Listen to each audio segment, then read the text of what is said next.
Cinema అనగానే కథలు కొత్తగా ఉంటాయి, కథనం కొత్తగా ఉంటుంది, హీరో హీరోయిన్లు కొత్త వాళ్ళు, దర్శకులు ఇలా కొత్తదనం అనేది కనిపిస్తూ ఉంటుంది. కానీ కొన్ని పాత్రలు మాత్రం వ్యక్తులు కొత్త వాళ్ళు అవ్వచ్చు, కానీ ఆ పాత్రలో మాత్రం ఎప్పుడూ కొత్తదనమే ఉంటుంది. ఎందుకంటే ఎవరు నటించినా ఆ పాత్ర అలానే అందరికీ గుర్తుండిపోతుంది. అలా అందరికీ గుర్తుండిపోయి మనసుకి కరిగించి హత్తుకునే పాత్ర, ప్రతి వ్యక్తి జీవితానికి దగ్గరైన పాత్ర తల్లి పాత్ర.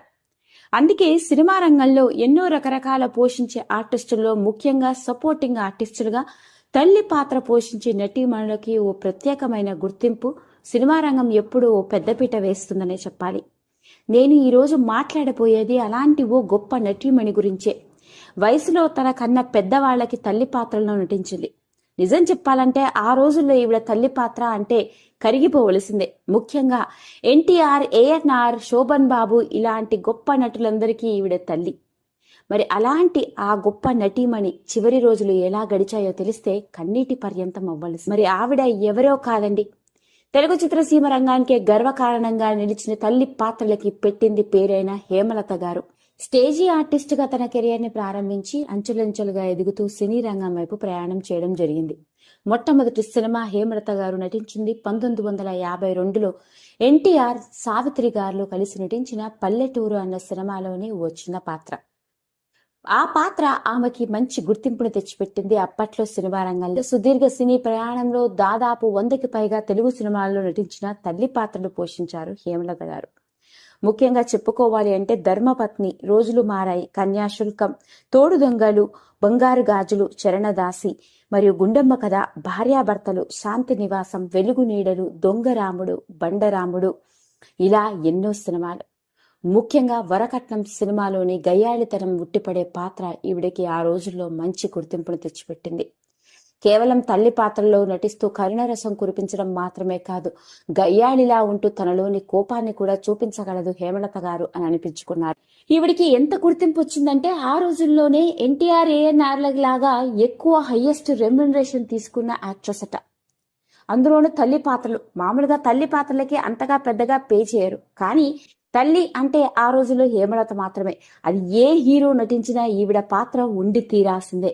అలా మంచి డిమాండ్ ని సంపాదించుకున్న హేమలత గారు ఆ రోజుల్లోనే హైయెస్ట్ రెమ్యునరేషన్ తీసుకున్న నటి అని చెప్పుకొచ్చారు. ఇక తన సినీ కెరియర్ పీక్ గా ఉన్న రోజుల్లోనే పెళ్లి చేసుకుంది.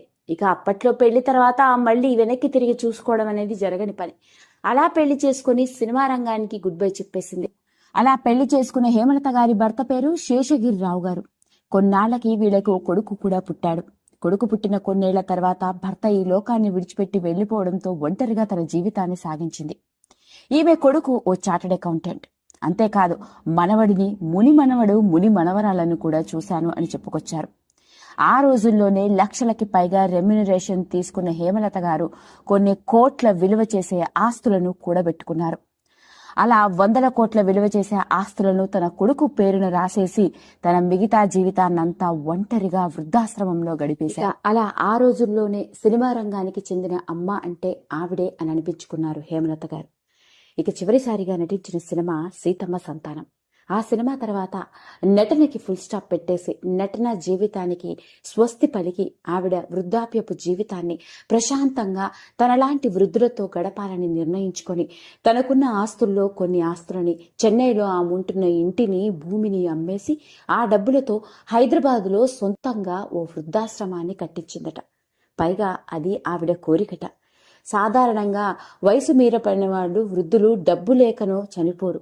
వాళ్లకుండే బాధ ఏంటయా అంటే వృద్ధులు అవ్వడంతో ఇంట్లో ఉన్న వాళ్ళు సరిగ్గా పట్టించకపోవడం, తోడు లేరు అన్న బాధతోనే వృద్ధులు కన్ను మూస్తూ ఉంటారు.